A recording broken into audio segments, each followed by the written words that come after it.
I thought I would mention a comment written by Edmund Halley, who was the astronomer after whom Halley's Comet is named.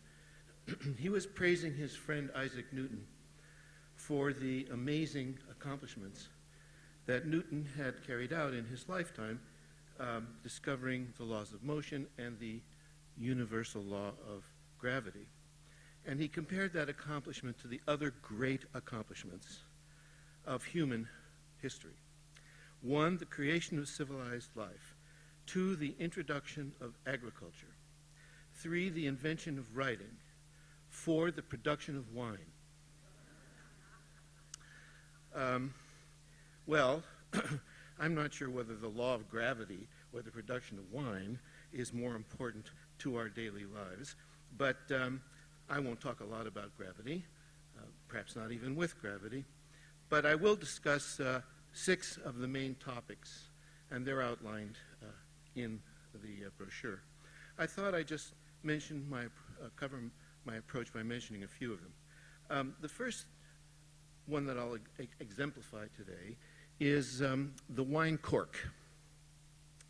Corks are made from the bark of a tree grown primarily in Portugal, a little bit in Spain. The bark of this cork oak is stripped and allowed to weather and dry, and then the boards are run through a punching machine.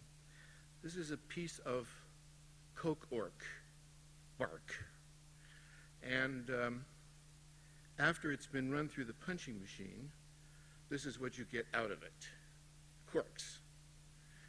And they have become, in some ways, an issue of controversy, because one of the main wine faults is what's known as a corked wine.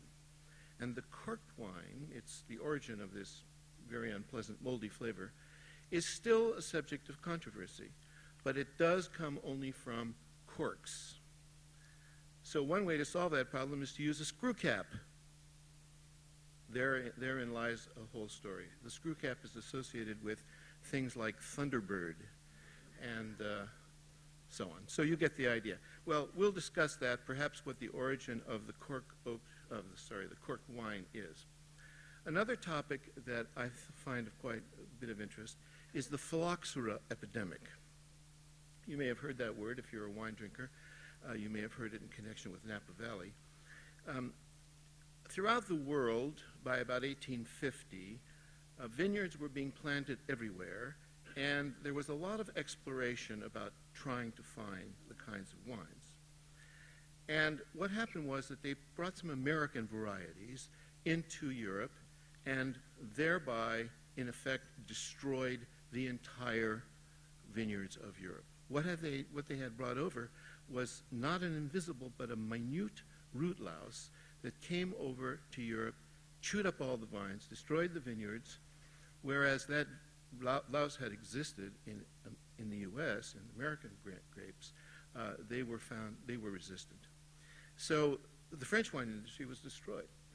And it took 50 or so years for them to figure out the solution. The solution was, well, take the roots from the American vines, which were phylloxera resistant, and graft onto those the producing vines from the European wines, which made good wines, and solve the problem that way. And that was a success. So that at this day, all of the fine wines of Europe are grown on American roots. That's another reason they hate us. The third thing I'll mention today is an interesting question of honesty in winemaking. You may have heard of Fred Francia. He had a big profile recently in the New Yorker in which he describes how he runs his winery. And basically he runs it like a Wild West enterprise. You know, get out there, shoot 'em up, and sell cheap wine. Fred was jailed, or actually convicted, of putting false labels on his wine, paid a fine, and didn't bat an eye, continued producing wines. He still does. He kind of worked out a little sneaky process by which he used a Napa label to put non-Napa grapes in the bottle.